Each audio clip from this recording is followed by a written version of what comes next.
Hi everyone, I'm Doug from Now TV, and I'm joined here in Sky Studios by Kev Cadle from Sky Sports NFL, and he's kindly agreed to answer a few questions from us about the NFL ahead of a huge weekend on Now TV this weekend.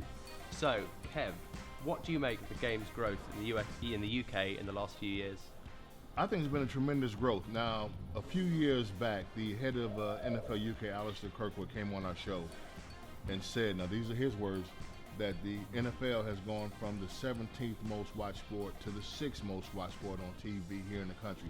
And even if that's an exaggeration, you still have a major jump of where it was previous to where it is now.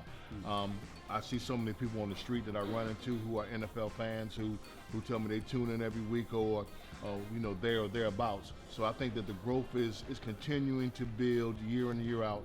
I think we're just a case of now just trying to see to make sure that we address that young group so that next group can continue to hold the banner and take it forward. Okay, well, with that in mind, that growing fan base, do you think there's much chance of a UK franchise in the future? Okay, when you talk about future, if you say 5 to 7 years future, then sure, in 5 to 7 years. But if you're talking about future within the next 1 to 2 years, then absolutely not.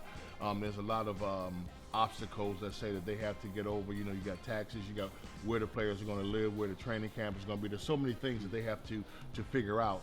Now every team that comes to play, the next week is a bye week, so they don't have to come and play and then have to play the following week. So they don't know what that is going to be like. So I think there's a few things that they need to figure out. But I think the light is much brighter than it was 4 or 5 years ago. Well, that's very encouraging. Now, if you had your own NFL franchise using your hometown and whatever nickname you think necessary, what would it be? Well, since we're in London, we're talking about trying to get a team in London. How about we just staying with your tradition where most teams have stayed with their tradition, Buffalo, the Bills, New York Jets. So I would say the London Knights. How about that? The London Knights. Yeah, why don't we stay with that? And we work with that. Give it 5-7 years. Oh, yeah. And it'll be everywhere. It'll be everywhere. Right, I can't wait.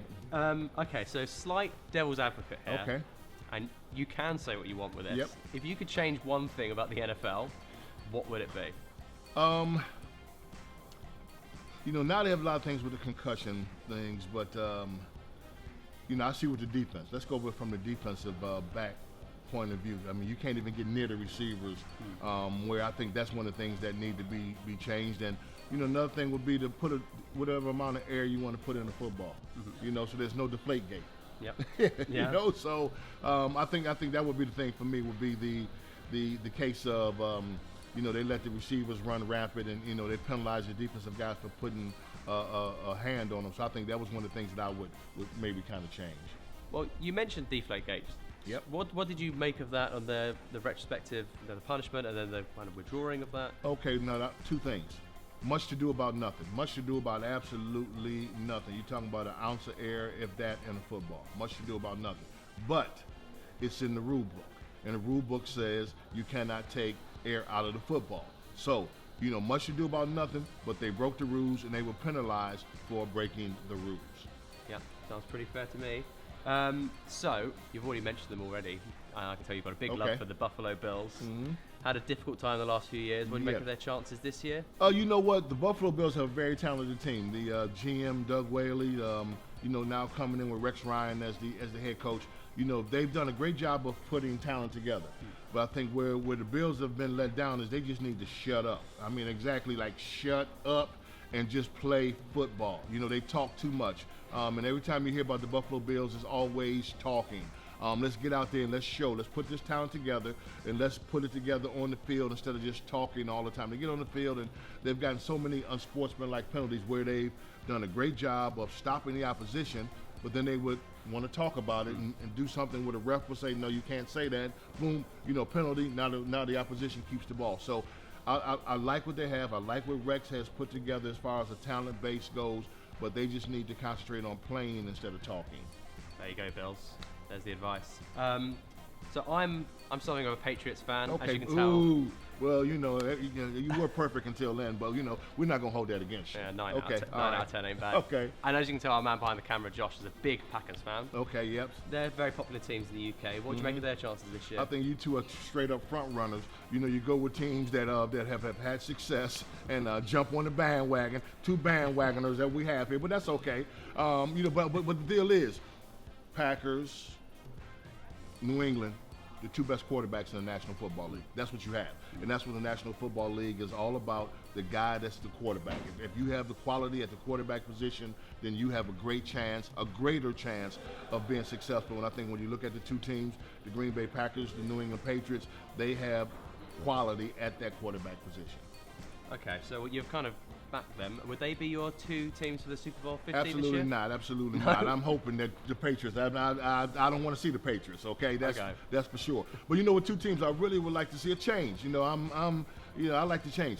How about the Cincinnati Bengals and the Carolina Panthers? You know, two teams that have never met in the Super Bowl. Two different things, and you know that's what I would like to see. You know, something that's a little bit different. But you know, Green Bay has a great chance. Their offenses, you know, with Aaron back there, Aaron Rodgers, the quarterback, is doing a tremendous job. The defense is coming on. They're starting to hit the injury bug, but you know, I'm sure they'll get over that. New England is just playing inspired football. They're motivated. Their schedule looks like it's going to be in their favor, because I look at their schedule and I go, I don't know who can really beat them during the regular season, but I see them slipping up. I don't really see them going 16-0. So there's a possibility that when you look at that, you go, it's all about having home field advantage come the championship game for the AFC or the NFC championship game. And these two teams look like that they could possibly be in a position to hold the championship game at their venue, so that stands well for them. Okay. Are there any youngsters we should be looking out for this season or in coming seasons who maybe the UK audience haven't seen that much of? Sure. Why don't we start with one guy, you know, who's a second-year running back for the Atlanta Falcons, Devontae Freeman, who was playing tremendous football. You know, this guy is, at the beginning of the season, he was on the bench. They had a rookie starting ahead of him. The rookie got hurt. Devontae Freeman got his chance, and it's all about, you got your chance, you take advantage of your opportunity. Amari Cooper, who's a rookie wide receiver for the Oakland Raiders, who they talked about that he was pro ready, and he's shown that he can make it happen. The two rookie quarterbacks, Jameis Winston. I think Jameis Winston has now jumped ahead of Marcus Mariota. Early in the season, Marcus Mariota, quarterback of the Tennessee Titans, was ahead of Winston, but I think Winston has slightly edged ahead of him. The Buffalo Bills have a nice defensive back in Ronald Darby, who's starting to come along. Randy Gregory, a rookie defensive tackle, defensive end for the Dallas Cowboys, has been injured. He'll be starting to play this week for Dallas. And how about we go with another one, Eric Williams? I might be Williams. His name is Williams. I can't forget his first name. But Williams, who's a defensive tackle for the New York Jets, who is much anticipated his arrival to explode in the NFL game. Okay, so you're a big NFL fan, that much is clear. Yep. What about, as well as football, what about soccer? Do you have a soccer team? Sorry, UK fans. Yes, soccer, as it is referred to in my household. Yes, I do. I mean, I keep up a little bit. Mm-hmm. Yeah, a little bit. I have a friend, a buddy of mine who's MD for the Wolves. A buddy of mine who's a big Tottenham supporter who I've gone with. I used to go to Arsenal games with one of the owners. So yeah, so I do keep in there a little bit. Okay, cool. Yeah. So Arsenal and Tottenham mixed, please. Yeah. Mm-hmm. Okay, well that's all our questions. Thank you very much, Kev. And just a reminder that you can watch a massive weekend of NFL on Now TV this weekend with the Sky Sports Day, Week or Month Pass. Bye bye.